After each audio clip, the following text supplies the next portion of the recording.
This week's episode is with Tara. I met Tara a while ago on Instagram when we were both promoting cannabis like related stuff. So we became friends. Turns out we were both in recovery and we both use cannabis in our recovery.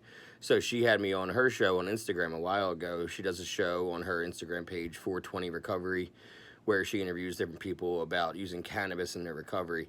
I think I was her first or second guest. I'm not sure, but I was early on. So if you go to 420 Recovery, you can probably see that somewhere. Um, we talk a lot about her and her husband and the runs that they went on together. They met when she was young, and he took her through the ropes of addiction together, and then they found sobriety together. And it's a great story. It gives people a lot of hope, that's for sure. I really enjoyed talking to her, and I think you'll enjoy the interview. We were supposed to do it a little bit different. You'll see or hear us talk about getting us the thing getting messed up in the beginning, but we figure it out, and it's not perfect, but it's not supposed to be. It's about progress, not perfection. So I hope you enjoy the episode. Keep in mind we still are sponsored by BetterHelp. So if you're looking for help and you can't get a therapist, you can't get an appointment, it's taken too long, your hospital's saying 3 months, 4 months for the next appointment, go to BetterHelp. Type in our discount code MJSPNPMCA. That's like Progress Not Perfection Meeting Center Association. So MJSPNPMCA, where the link is in our bio for 10% off. You get 10% off your first month, and which is it helps, and you can get an appointment within 2 days. You can't get that anywhere else right now. So I love them. I love what they're doing. And you're paying the same as you would with the regular therapist, but at least you don't have to go anywhere, and it's all on FaceTime. So you're less likely to miss an appointment, which is important. So yeah, enjoy the episode. Yay. Welcome, Tara. Thank you. This is Glad awesome. to be here. After trying to figure it out for forever, we got it to work. How are you? Good. How are you? Good. I will tell everybody I have been on your show before, where you do weekly every Monday talking about recovery in general, no matter which recovery it is. And I kind of have the same show now. So I was like, well, I think you should come on. Yeah. So thank you. Thank you. So how much clean time do you have now? So like I say, I usually do it in two numbers. So I have over 8 years since I've been like physically dependent, like since I've woken up dope sick. And then I have 4 years since I've actually used, because when my husband first got out of prison, there was like some dynamics that just we didn't know how to deal with, and we were used to using. And so we used a couple of times before we, figured out that that's not going to work either. So Yeah. Yeah. Okay. So you're about 8 years since your life has been not unmanageable, basically. Right. And how long did you use for? Like 10 years. Oh, okay. And your drug of choice was heroin? Yeah. But there were Well, let's start. Right. Let's start from the beginning. How's that? So, Okay. what was your first thing that you were like, I love this? Was it alcohol? I can't remember if it was alcohol or if it was weed, because they were both around the same time. It was 7th grade summer going into 8th grade.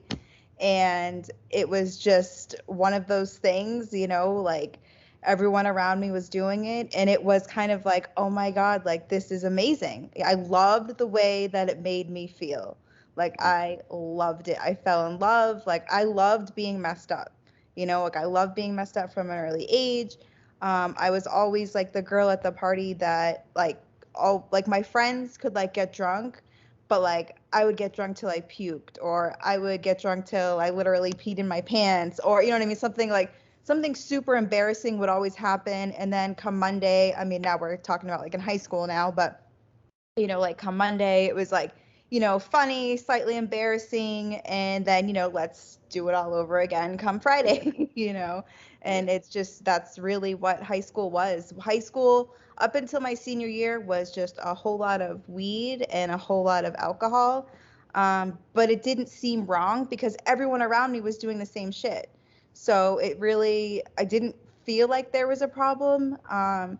People would obviously say sometimes, when I'd be drinking and I'd clearly be shit faced and we'd still have hours left in the night and people would be like, slow down. But, that was really it, and then senior year is when I got introduced to Oxycontin, and that was just a whole different beast, a whole different world. Yeah, yeah, because once you're introduced to and that was the cotton, not the codone. So Right. you were like in the 80s and 40s and whatever. Like I think it was the 80s and 40s back then. Like now Yep. they have like 60s and all that. But yeah, like and then were you peeling them? Yep. Taking the coating off, crushing them, like with all different, like we had like like the clamps, like we use like the clamps, or we use like the baby, we called them sifters, but they were really like the baby version of like straining pasta or whatever Mm-hmm. they're really Yep. called. I don't know what they're really called, but putting the pill against it, sniffing it. And I mean, that was my life, my senior year of high school till my senior year of college. And then by my senior year of college, I mean, I couldn't keep it up. I couldn't, like, before I was able to keep on the outside, I looked like I was doing okay, and the thing with like those type of opiates, like those gave you energy, and I could study and I could do my shit, and I could be this, I was a full-time college student, a full-time employee, and I was like doing and a full-time drug addict, and I was able to do it. And It's then so it's so weird about that because like I always got energy boosts. Like I always felt like I was almost doing coke. Like yes. I was like up. I would be and I don't think from what my recollection tells me, it was always not really that it was keeping me up. It was that I was withdrawing and it made me feel normal. And it like took me there, but I always did feel that upper sensation. But Yes. then you see the non-addicts, they get prescribed, a perk 5 and they take it for like their wisdom tooth and they're out cold. Right. And then I'm like, well, I just did 120 milligrams just so I could drive. Right. Because I would have been more dangerous on the road had I Right. not done those Yeah. 120 milligrams. But anybody else would have been in a tree Dead. making their Yeah, first turn. totally. And it has to be like a tolerance thing because you're not the first person to say that. Like I've definitely, we talk to other addicts, especially when we're doing it. Like, like for me, it was 30s. I didn't have the patience to scrape the OCs. I would always just eat them and use them for time release to Mm. keep me away from withdrawals for longer. Yeah. And I actually loved when they switched to the OPs, the ones that you couldn't crush Yeah. or anything, the ones that they switched to next, only because I knew that I would always just eat them and Yeah. just wait for the time release and withhold withdrawal for a while because yours was OCs. For people that don't know, it's Oxycontin. That's what everyone thinks. And mine was oxycodone, which are Yes. very similar. They're like cousins. Right. One's just a bigger cousin than the other. Right. And but they do the same thing to you. Just one just would hit you a little bit harder, a little bit faster, and that was yours. And I just I didn't have the patience. For anyone who doesn't know, the OxyContin pills had a coating on them that made them time release. If you took 80 milligrams, it would release 10 milligrams like every so often, Yeah. Yeah. and it would keep you regulated. And then the oxycodone, it was just for me, it was a blue little pill, 30 milligram, or the green one, we call them green monsters, Yeah. the 15 milligrams. And, you just crush them up and gone. And it was a lot faster for me. And I Yeah. was always that person that when I'm withdrawing, the closer I got to the drug, the more I started withdrawing. Yeah. So, like, when I was doing an hour drive to pick them up, the closer I got, the more I hurt. Like there was one time I remember, like I used to put them into like a McDonald's straw, like drop them in and have the straw bent like that, and then I would chew the side of it to crush them, and I would make sure they were all crushed up inside. I would extend the straw and just like that, just so I could do it while driving Yeah. and not have to like have a surface or anything. And like the insanity of that is just ridiculous because I had a whole stack of like Wawa and McDonald's straws in my center console at all time ready to go because they were the fat straws. And I remember one time like I had them in I was withdrawing so bad driving there, and like we did one of those like street handoffs where we pull up to each other like window to window Mhm. and just like toss a pack of cigarettes to each other and keep going. Mhm. So I pulled over right away to do them in front of some random house because I don't give a shit. And I am withdrawing so bad I was almost puking just getting them into my system, and I was afraid that I would just throw them right up. So I actually made myself get sick outside of my car, outside of some random person's house in the middle of the day with Yeah. no regard of anything, just opening my door, dry heaving, making myself throw up just so I wouldn't waste any of my pills on that first one because I knew how sick I was before I did it. The Right. insanity, I don't know. Okay, so high school, college, you're up, you're doing oxys, they're keeping you up for studying, you're still working, Yeah, like killing the game. yeah, I was still like doing all right. But then by, well, I shouldn't say that. By junior year of college, I was put on academic probation because, now I am more consumed with, like, before I'd be able to make it through class and not, worry about getting pills, versus at that point it's like, well, if I couldn't get well before class, I wasn't going to class. It's Yeah. just the way that it was. So then fast forward to senior year, I think that I went to maybe 4 classes, like, and then by then I was thrown out. So, at this point, my parents are, because at this point, my freshman year of college, I lived on campus. But then I didn't spend one weekend there because I came home because I wanted to get high. And there weren't, like, I didn't have an Oxy Connect at Emmanuel College. So I couldn't find one. So, I was coming home, and so I was like, this is a waste of money, even staying here. So by sophomore year, I commuted. It wasn't even that far, so it wasn't that big of a deal. But, now stuff around the house is starting to go missing, like money. So, and like my parents, like, they're not, like, they couldn't imagine that I was actually like a drug addict. You know what I mean? They're like, there's no way. Like, my mom was like super strict, and that's one of the first reasons I fell in love with oxys my senior year, was because I was so sick and tired of getting caught and grounded, because my mom was like a human breathalyzer and would stand at the door every day smelling my breath.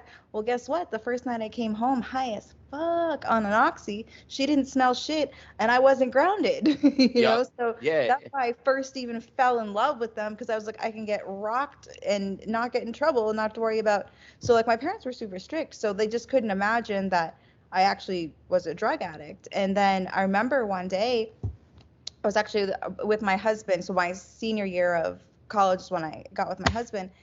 And I remember we were in a parking lot. We had just like bought some syringes, because then obviously by senior year, oxy's like heroin to oxy's the price. Well, and then what year was this? Because you're in Mass. Yeah, so this I was was in Massachusetts too. 2006.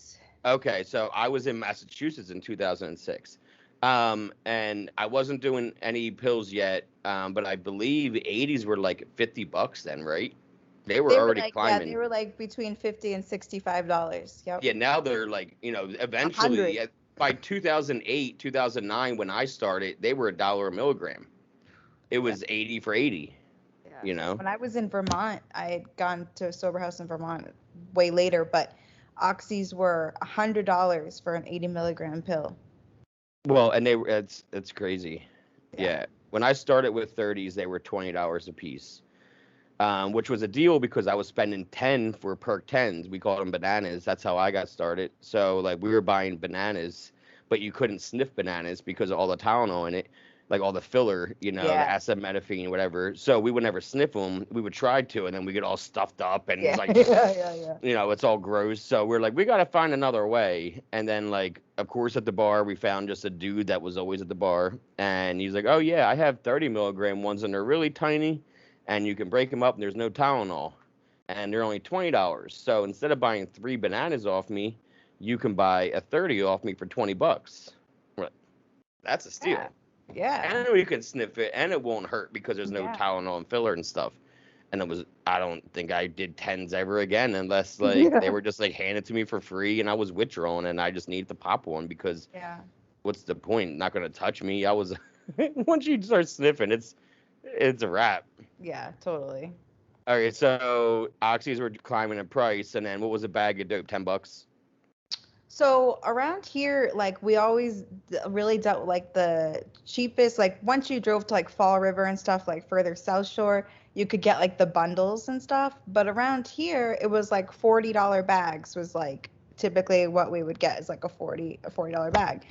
And it was just that one bag in the beginning lasted me like 10 times getting high versus one pill one time, and it was just, and I started sniffing it because of course I was never going to stick a needle in my arm, but of course I was never going to sniff heroin either. But then I got to that point, and then I was like, well, if I sniff it, it's not that bad. It's basically the same thing as an oxy. Like I'm never going to use a needle.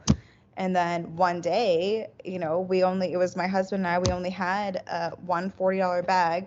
We were both sick as shit. Like our habits had greatly increased. And it was one of those things like I wasn't going to feel like he was already shooting it because he had been shooting it before, like because he had gotten clean before and, Yeah. relapse and all this stuff. So he had experience with it. I Mm. had none. And I was just like, well, fuck it, like just shoot me up then. And he was like, well, we gotta like, you can't just like do this in the car like this, like it's your first time, like we gotta like get somewhere, And so we actually had money. I don't know. Oh, his mom, that's what it was. His mom had gotten us a hotel room by her house. It was this when sometimes people would help us get shelter but would never give us like actual money. They're not going to give you cash because they know what Right. you're going to do with it, but they're going to put the credit card on the Right. hotel so you have a place to stay. Yeah, Yeah. exactly. People were still helping us out a little bit at this point. Um, and yeah, and so we did it there at the hotel, and I remember being like, holy shit, this is fucking amazing. And I never sniffed another line of heroin ever again. That's not crazy. That's very believable. I actually never have done heroin. 10 years I Wow. stuck with oxys. And it was because of my own dumb brain was talking myself into, well, you're in control of your pills. You got this. You're Yeah. functioning. You're still working. It's 10 years in. You know what I mean? Like whatever years in, I was always convincing myself like, you got the pills. They don't have you. You love them, and that's my first love. You know what I mean? Like I wrote a breakup letter to him. I had a breakup song for him. John Mayer, "Slow Dancing in a Burning Room" was my breakup song to pills. Like but anyway, I just wanted it. That's all I wanted. That was my first love, Yeah. and I was not giving it up. There was one time I almost did heroin, and it was because I was at work and I was waiting to meet my guy. I hadn't seen him. Hey, you there? You good? All the texts, no responses. And then my one guy that worked with me, he was like, "Hey, like I have a bag in my pocket." Like he used to go to Camden in school, and then like and I knew that you know how it is. You can see each other when you're both Yeah. withdrawing or high. So we knew right away we were both like two of a kind, and so we always got along with that. And he was like, "Dude, you look horrible." He's like, "I got a bag in my pocket. I know you don't like to shoot or anything, but you can go sniff some in the bathroom. You're gonna feel a lot better." Like even a little bump will actually make you stop withdrawing and get you a little bit high. And I was like, contemplating it so much, and I'm like still texting my guy. I'm like, come on, man, I'm about to just sniff heroin if you don't get here, because that's all I got. And then 10 minutes later, he's like, hey, I'm on my way. I'll be there about a half an hour. So I was like, okay. So that was the closest that I got to Wow. doing some. And I know me. I would have done that. And guess what? I never would have touched ever again in my entire life. Yeah, Pills. that's true. You know what I mean? I never would have touched pills ever again. Just like as soon as you shot it, you're never going to sniff it. Right. Just like as soon as I sniffed 30s, I was never going to eat 30s. Right. You know what I mean? I don't think I ever ate a 30, just like ate a 30. Because why? Why would I do that? I would do that with OPs because they can't sniff them anyway. But for the time release, Xanax, I would eat because they would taste like weird sometimes to sniff. And sometimes the sniffing, it wasn't worth the Xanax. This is bad, but it's the truth. The only time I ever really snort Xanax was when I was snorting it with perks and with Coke because I was trying to stop my heart. Yeah. You know what I mean? Like that was towards the end. That was like in the last like 2 months of my addiction. And I would just like, I don't know what I'm doing anymore. Yeah. I'm miserable and it's like I didn't want to kill myself.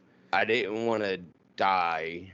I just You didn't didn't want to want be to live either. conscious. I Yeah. just didn't want to be conscious Yeah. anymore. Like I wanted to be asleep for a while. Yeah. So turns out rehab was sleep for a while. Yeah. Um, so now you're in a hotel. You finally shot it for the first time, and this is 5 years into your addiction. Yeah. Yeah. Well, yeah, 5 years into it. That was And, like that was in the fifth year. Yeah.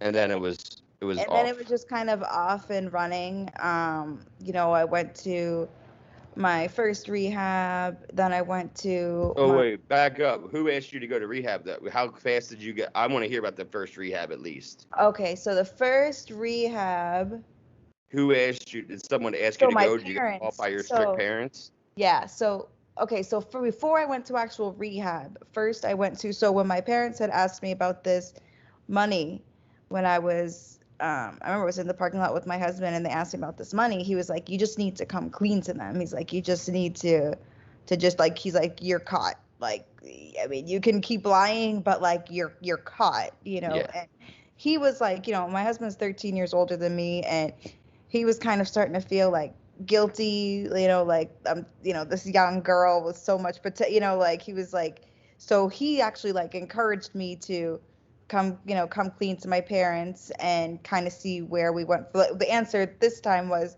Suboxone, because he was like one of the first that had ever tried Suboxone, like in the area, and it had worked for him until it didn't, but it worked for him for a short time, and so it seemed like the good answer, like just go get on Suboxone. You don't have to go to rehab. We can still be together. Like, how you are when you're in love, and especially junkie love, it's even like amplified. It's just sick and twisted.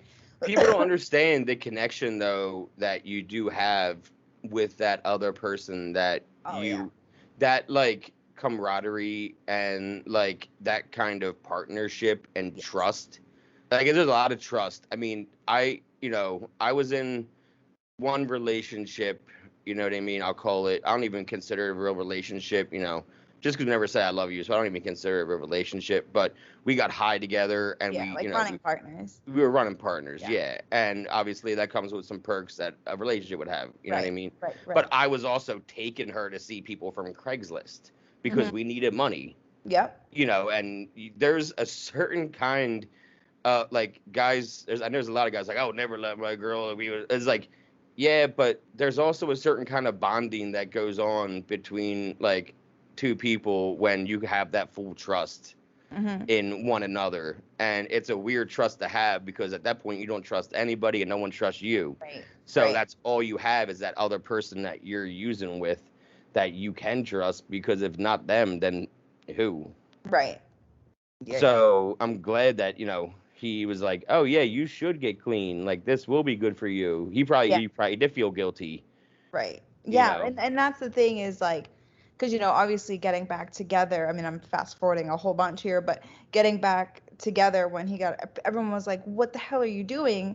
Like, how do you even know? Like, you guys used to use together. Like, but it's like, well, yeah, but there was a real relationship there. And we did have short bouts of sobriety together. It wasn't like we just used together. And, it wasn't just that toxic crazy, like that was there. I'm not going to say Hmm. we were never toxic because we sure as hell were. But there was more there, and he actually did, care. So I went. So yeah, I got on Suboxone. Then my parents were actually so I'm 20, 21. Yeah, I'm 21 at the time. My 33-year-old, 34-year-old boyfriend is now living at my house with me at my parents' house, and they're thinking like this is what she needs. But okay, so the Suboxone lasted about a week of me actually taking it, and then of course we're getting high now back in the house. We're getting high, blah blah, blah. And I think I stole my mom's ATM card or something. We went on a little run, and then we came back to the house, puppy dogs, like with our tail between our legs. My mom's like, okay, like to him, she's like, you're not allowed in this house. And she said to me, she's like, you're not allowed in this house, but you're gonna sit your ass down there, and we're gonna get you into a detox type of thing. So that's kind of how that happened. And I was at this age where I was still very dependent, even though I was like 21, I was still very dependent on my parents, Yeah, and I yeah. still felt like I had to do what they said at that point in time, especially like strict, like Mexican, Italian parents, like you just, even at 35, I still struggle sometimes listening Was to. is the mom Mexican? Yeah, I could hear like almost the infliction of when like you're not allowed in the house and you say yeah, you're. I could hear yeah, that more from her like in that yeah, like kind of way than exactly. the Italian. The Yeah. Italian would use a lot more language. Yeah, exactly. Like she was just like, this is how it is. But and so I went to rehab in New Hampshire. It was a very 12-step based, like we did our fourth step in there, we did our fifth step in there, we started writing our list. Like it was a very, like, you got to work right away type of rehab with the steps. I really loved it, and bought into it at first because it made sense to me. Like they were explaining things to me that like I didn't really understand, like with the mental obsession and stuff, that it made sense. Yeah. I'm like, oh, like this shit does, like, it does make sense. Like and it made sense. Um, and so from there, my parents were like, we're getting you the hell away from this guy. So my mom's family is from Texas. So they sent me to Texas. I stayed at a sober house in Texas. So my poor husband at this time, he's just, all strung out, all sorts of fucked up. I'm still talking to him on the phone. I'm in Texas. He's here. And he's telling me he's getting clean and all this stuff. Fast forward, I'm there at the sober house about 90 days. He's coming to visit me, and I didn't know he only had a one-way ticket. I'm staying in a sober house. Like he can't stay with me. Like, So that weekend we got a hotel. I drank. I don't even like drinking at that point. And, then it was kind of like, okay, now I can't go back to the sober house. Like now you're here. Like, what the F are we gonna do? And that's when we robbed the first bank. That's when the bank got robbed in Dallas. And it was, my husband just went in. I just stayed in the car. Didn't even really know, like, fully that's what he was going to do, because I'm like, yeah, okay. Like, I'm thinking it has to be a lot more involved than what it really was. But it turns out it's not that hard. It's not. Nope. It Just to do is. a one teller. No, if you're trying to do a whole takeover, that's like, Hollywood movie. No. But Yeah, yeah. no, I have an uncle that did three in a row, 3 Tuesdays in a row in his 60s Wow. when he got hooked on heroin in 2008, 2009 when he lost his job, and then the shutdown, and then the crash, and somebody's been working the same place, and then like his son, my cousin, got pretty bad on stuff, and then turns out we didn't even know, but they were using together. But yeah, he funded his habit for 3 weeks. Every Tuesday he took my cousin's car, which not even the cousin he was using with, the other cousin, his other kid, and taking that car and was coming back with money, but not for anybody but himself and whatever, probably his son to get used with. We never Right. even talk about it, but he ended up getting caught after the third one, and then he did 5 years, and then he got out. But he had he had like 4 different heart surgeries before that. Like he was in his 60s. Like, so they didn't like throw the book at him. He went willingly, and probably if you don't use a gun, and all you do is hand a note, then you get a lot less time. Right. Right. So that's why he got 5, and then he's been out for almost 10 years now. This was like a while, probably actually it was when you were doing it. Yeah, it's funny. 2008, But during that 2009. time, I swear to God, everybody was robbing banks during that time. I don't know what it was like. The Like my financial husband's crisis. brother was, like one of my best friends. Like everyone was doing it then. I can tell you what it was. It was the same thing that happened back in 1929 when the stock market crashed in 1929, the Great Depression. What came from that is the 1930s through 33 was the biggest like era of bank robberies ever. That's when bank robbers were like heroes. People were cheering on bank robbers because they weren't stealing their money. They were taking the bank's money. Yeah. And the bank's the one that took their house. So yeah, take their money. Right. So cut to 80 years later when that financial crisis happened, everyone's losing their homes, everyone's losing their jobs.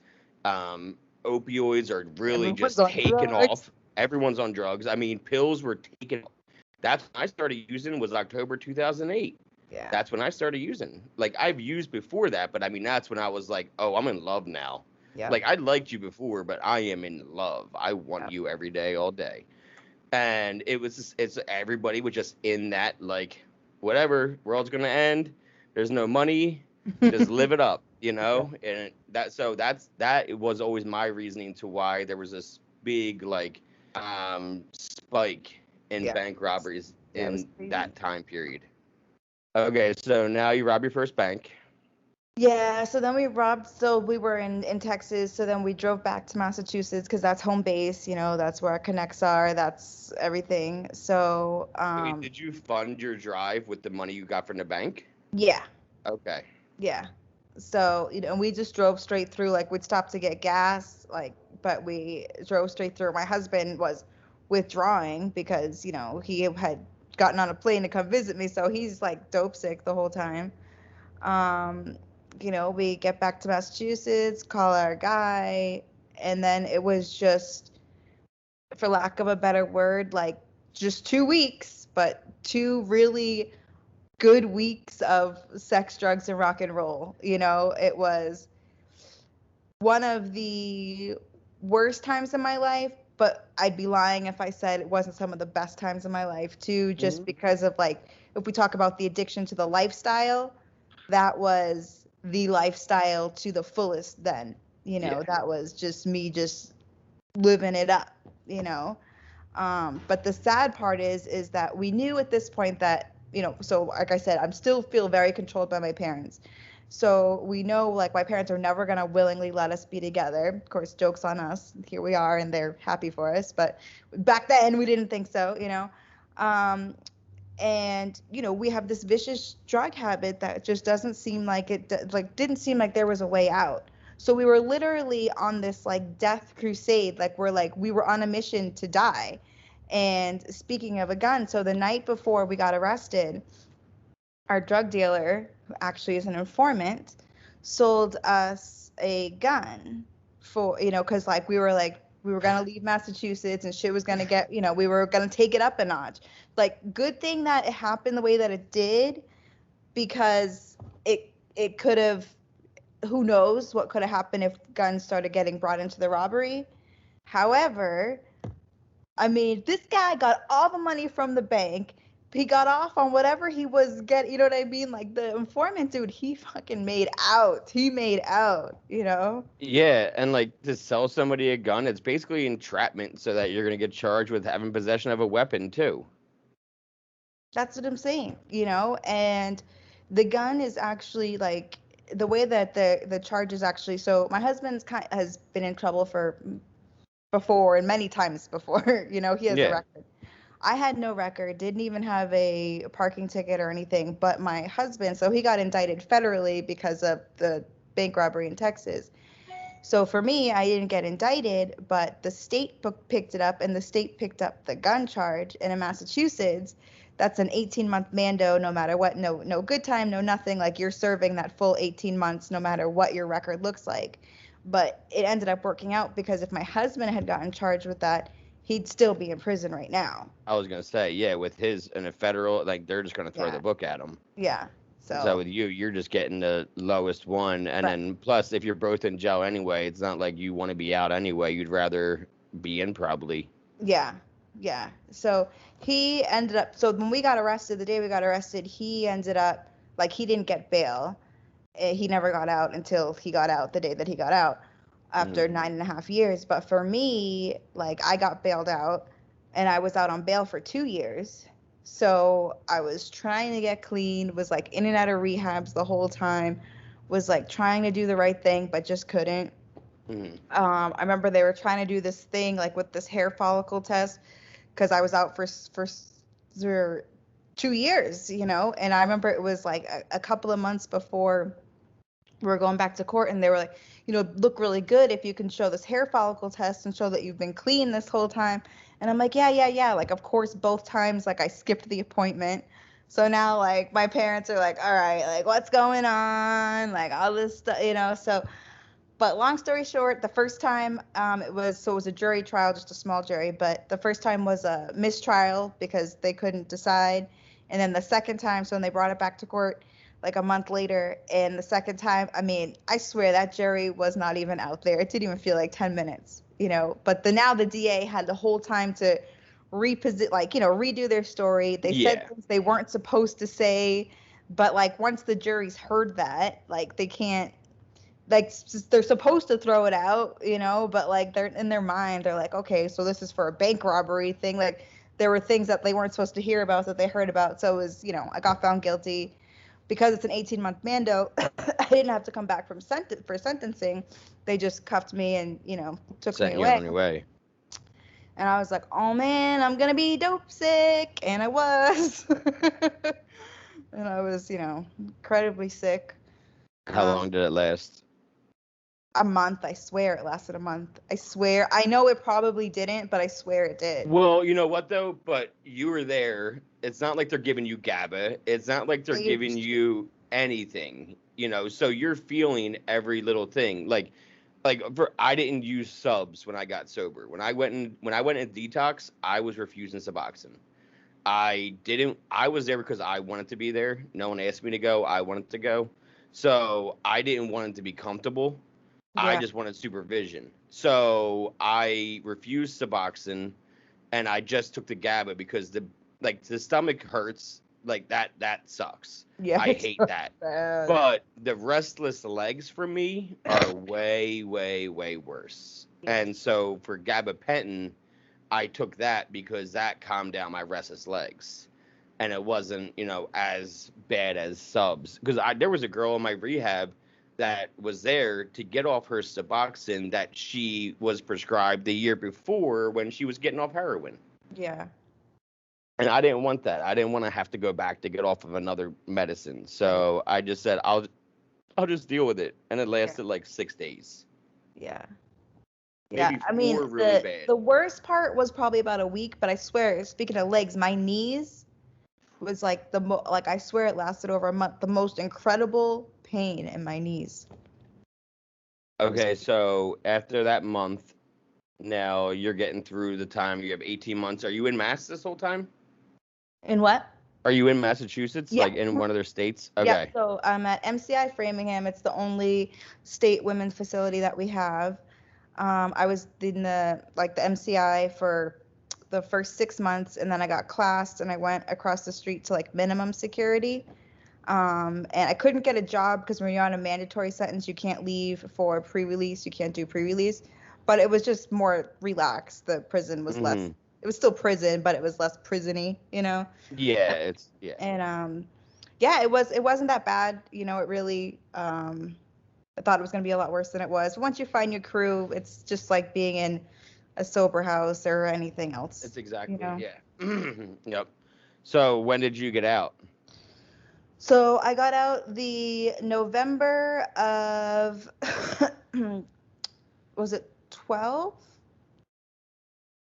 It might have been 2012, I think. Yeah, because I went in June 2010. So yeah, I was pretty sure it was. I know it was November, so I'm guessing November. Yeah, I think it was 2012. I got out, was clean for about a month, back to using, and then just like the whole cycle, rehabs, detoxes. Now we're throwing mental institutes in there because my parents just can't fathom. Like not giving up, but like trying everything at the same time. Yeah, they're like, there's something must be way wrong with you if you're continuing after everything you've been through. Like, you must be like mentally just like, they just couldn't imagine that just ADHD and addiction would do the things that I did, Yeah. And they thought it was so much worse than it was, but it wasn't. So I did all the traditional rehab stuff for a while, back and forth. And then this last time that I got clean, I really didn't, I don't even know my exact date because I was just so tired of changing it. I was like, I didn't necessarily know it was going to be my last time. I knew I was really tired of it. And I knew like my last 3 relapses only lasted a couple days because every time that I had relapsed, I was like, man, I fucking remember being it's so much better than this. Like I just couldn't, it wasn't as good as it used to be, like type of thing. And it was like, there's really no point to keep Like I didn't have to. My rock bottom happened long before I stopped using. You know what I'm saying? Like I I kept going back to something and it wasn't working anymore. Like that was my solution. It wasn't my solution anymore. It wasn't working anymore, and it was just. I really am a firm believer. Once you're done, you're done. And I was done. Yeah. It doesn't do it for me anymore. And Yeah, I agree. Because rock bottoms, they're really weird. It's not necessarily from me, in my opinion, I think rock bottoms are when we're done. yeah, It's not necessarily like, in my opinion, again, it's not like getting arrested. It's not robbing banks. It's not living in hotels or cars or whatever. In my opinion, anyone's rock bottom is the day that they're done, right. because when you hit bottom, you're not going down anymore. So once Yeah, you're done, that's when you start getting out of the yeah, well again and start moving up again. So right. like my rock bottom is when I surrendered and I'm like, just tell me what to do because I don't know how to live as an adult without Right. drugs. Like tell Yeah, me what I need to do because I've been my own therapist and pharmacist for a decade and it's not hmm, working. And I totally. need somebody else's help because I'm not doing good at it anymore. And that was what I felt like my rock, because you hear people all the time. Like I got arrested 3 weeks before I went to rehab, and that me going to rehab had nothing to do with me getting arrested. I had already gone to my pretrial high as a kite before I went to rehab for getting arrested. Like I had no shits given, Right. and so I don't even consider that a rock bottom because it didn't stop me. It wasn't going to stop me. What stopped me was just the realization of I don't want to do this anymore, but I need help getting out of this well that I'm trapped down now. So, and that's when I called high sobriety.